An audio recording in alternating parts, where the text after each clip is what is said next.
Union Home Minister Amit Shah is addressing a rally in Chhattisgarh. Let's watch it live.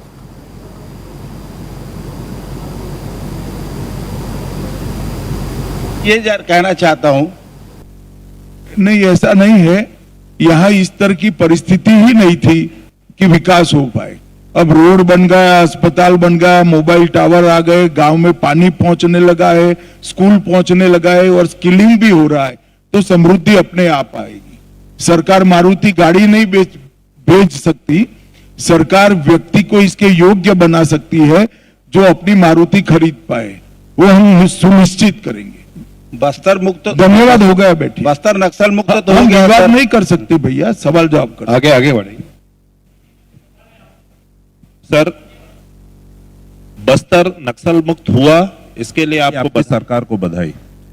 आपने बस्तर को सर्वश्रेष्ठ बस्तर बनाने की दिशा में जो 2030 का जो विजन दिया है, उस विजन के तहत कल माननीय मुख्यमंत्री 31 का 5 साल, हम 26 में थी कि विकास हो। ठीक है, नहीं, कल माननीय मुख्यमंत्री जी ने एक बात कही कि बस्तर में औद्योगिकरण नहीं होगा, कृषि आधारित विकास हम करेंगे।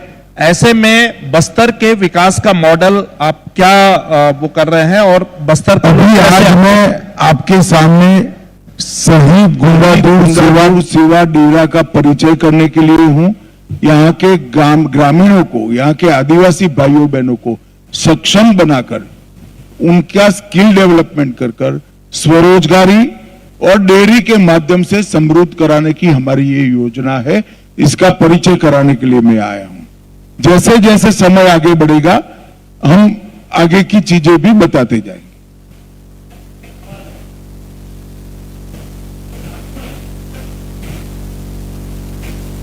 भाई माइक दे दो वहां।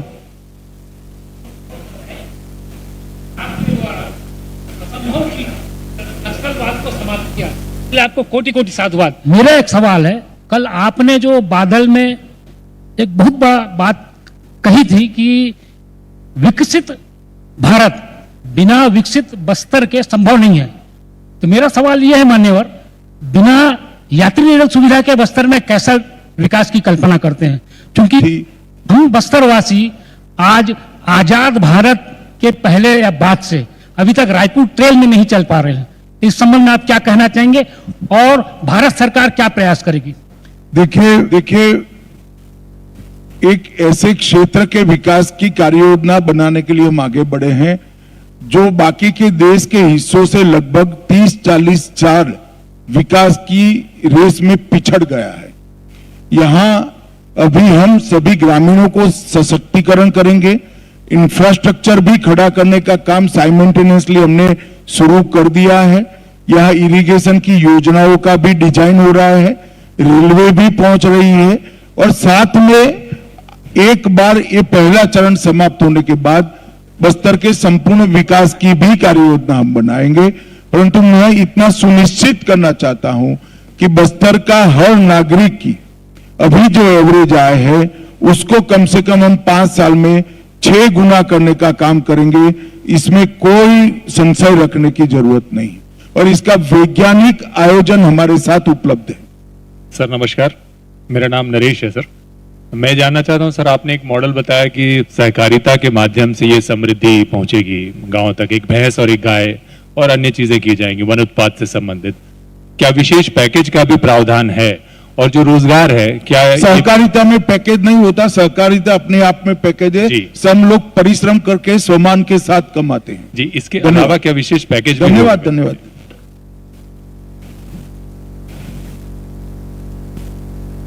सर नमस्कार।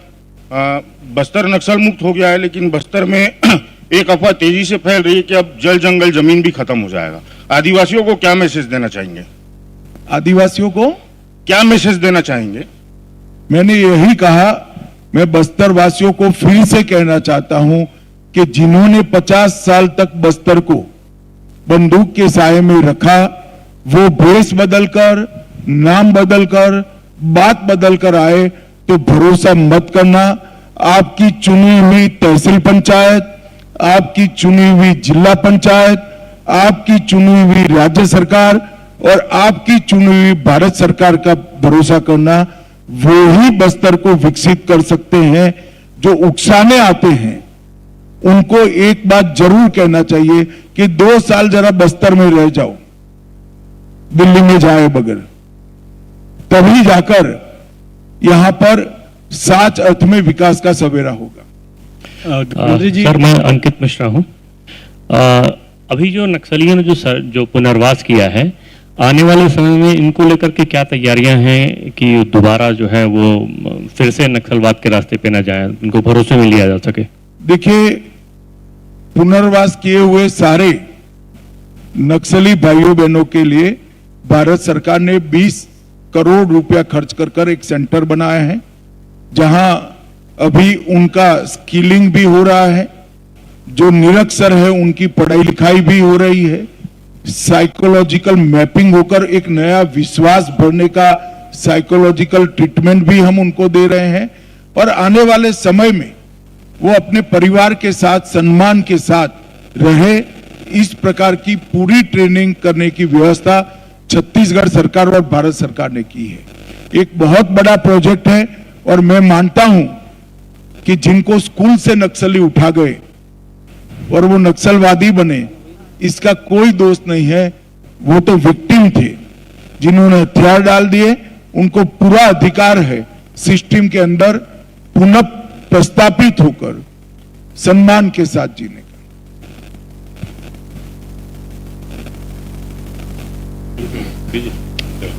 गृह मंत्री जी, नक्सलवाद, मंत्री महोदय जी, मेरा ये सवाल है कि नक्सलवाद तो खत्म होने का जिस तरह से दावा किया जा रहा है, ठीक है, नक्सलवाद खत्म हो गया, आगे क्या?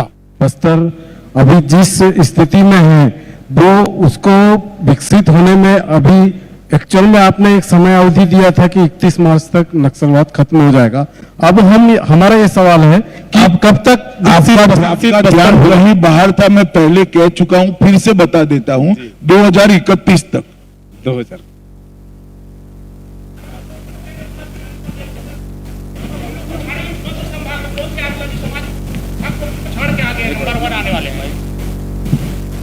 सर, आपने कहा कि बस्तर नंबर 1, जरा नजदीक रखिए। आपने कहा कि बस्तर नंबर 1 संभाग बनेगा आदिवासी क्षेत्र में, तो हम किस संभाग को देश के पीछे करके आगे बढ़ेंगे, उसके बारे में थोड़ा पूछा था। कौन सा संभाग है जिसको हम हटा? अभी तो भारत सरकार ने एक बहुत अच्छे सोच विचार के साथ एक योजना बनाई है। कल सभी नक्सल प्रभावित क्षेत्रों के राज्य के अधिकारियों की भी यहां पर मीटिंग थी। इसमें कार्य योजना का डिटेल प्लानिंग सभी राज्य सरकारों के साथ शेयर भी किया गया है। गृह सचिव ने स्वयं एक प्रेजेंटेशन देकर एक कार्य योजना सबके सामने रखी है। अभी बस्तर का जहां तक सवाल है, शहीद वीर गुंडादुर सेवा डेरा से हम शुरुआत करेंगे और विकास के लिए जो कुछ भी जरूरी है वो सभी चीजें एक के बाद एक इसके अंदर जोड़ते जाएंगे। अभी सबसे बड़ी जरूरियात है लोगों को सरकार की सारी योजनाओं का लाभ मिले, 100% सैचुरेशन तक पहुंचे, स्किलिंग हो, कोऑपरेटिव के माध्यम से उनकी आय को बढ़ाया जाए और फिर संपूर्ण विकास की दिशा में भी हम आगे बढ़ेंगे। सर, आपने कहा बस्तर बदल रहा है, बस्तर की युवाओं के भविष्य के लिए केंद्र सरकार का सबसे बड़ा विजन क्या रहेगा सर? अब मैं किस तरह से आपको समझाऊं वो मालूम नहीं पड़ा, शायद मेरे समझाने में ही क्षति होगी। अभी मैंने जो कहा है वो ही केंद्र सरकार की कार्य योजना है। Sir, this is Rajnish from ANI। Sir, जैसे कल आपने बोला था कि यहाँ पे एम्प्लॉयमेंट जनरेशन के लिए ओपनिंग की जाएंगी, लोगों को एम्प्लॉयमेंट ओपनिंग की जाएंगी कि लोगों को अगर प्रॉपर एजुकेशन मिलने के बाद अगर वो अप्लाई करते हैं तो उनको कुछ छूट मिलेगा एम्प्लॉयमेंट में यहाँ पे, तो उसके लिए क्या रणनीति बनाई गई है और खास तौर पे स्पोर्ट्स फैसिलिटीज किस तरह से यहाँ पे डेवलप की जाएंगी? देखिए, अब मुझे लगता है कि सवाल समाप्त हो गए, एक ही सवाल घूम कर सब पूछ रहे हैं। अभी स्किलिंग के माध्यम से स्वरोजगार, एजुकेशन के माध्यम से सरकार में नौकरियां, एजुकेशन के माध्यम से प्राइवेट नौकरी में के लिए उसको लायक बनाना और स्किलिंग के माध्यम से ही प्राइवेट नौकरी के लिए उसको लायक बनाना और कोऑपरेटिव के माध्यम से किसान और महिला दोनों को रोजगारी के साथ जोड़ना। ये एक शुरुआती कार्य योजना है।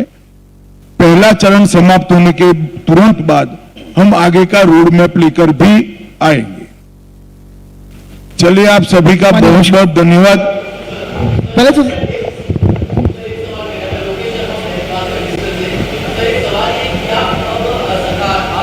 अगला जो 5 साल आप लोगों ने बताया है, तो क्या सर एक जनरेशन शिफ्ट वाले मॉडल पर आप लोग काम कर रहे हैं? क्या आने वाले समय में बस्तर का कोई बच्चा पलायन करके अन्य राज्य नहीं जाएगा? क्या बस्तर के लोगों को आधुनिक सुविधाएं यहाँ मिल पाएगी? क्या बस्तर में एम्स कहां थे? मैं सारी चीजें बोल गया।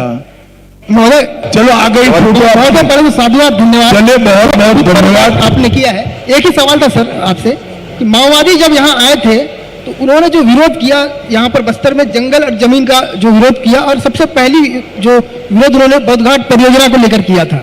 उनका सबसे पहली विरोध जो आया था बोधघाट परियोजना, उसको लेकर आया था, और 40 साल से जो परियोजना बंद पड़ी। बोधघाट परियोजना नहीं, मगर उसका तो परिणाम देख लिया ना। खेती अच्छी हुई ना जीवन अच्छा हुआ। मैं नहीं मानता आदिवासी अब ऐसी चीजों के साथ जुड़े। कल मुख्यमंत्री जी ने 2 भाई ऐसा है कि आपने तय किया है कि चीजों को पटरी पर न चढ़ने देना, तो मुझे क्षमा कर दो। आप आपका काम करते रहे, मैं मेरा काम हो गया। मैं समझ गया आप क्या पूछना चाहते हो। बहुत आभार आप सभी लोगों का। मैं माननीय मुख्यमंत्री जी से आग्रह करता हूं, आज के प्रेस कॉन्फ्रेंस में धन्यवाद हम लोगों के बीच विराजमान हमारे देश के यशस्वी गृह एवं सहकारिता मंत्री श्रीमान अमित शाह जी, हमारे विकास हो पाए। अब रोड बन गया, अस्पताल बन गया, मोबाइल टावर आ गए, गांव में पानी पहुंचने लगा है, स्कूल पहुंचने लगा है और स्किलिंग भी हो रहा है, तो समृद्धि अपने आप आएगी। सरकार मारुति गाड़ी नहीं भेज सकती, सरकार व्यक्ति को इसके योग्य बना सकती है जो अपनी मारुति खरीद पाए थी कि विकास हो पाए। अब रोड बन गया, अस्पताल बन गया, मोबाइल टावर आ गए, गांव में पानी पहुंचने लगा है, स्कूल पहुंचने लगा है और स्किलिंग भी हो रहा है, तो समृद्धि अपने आप आएगी।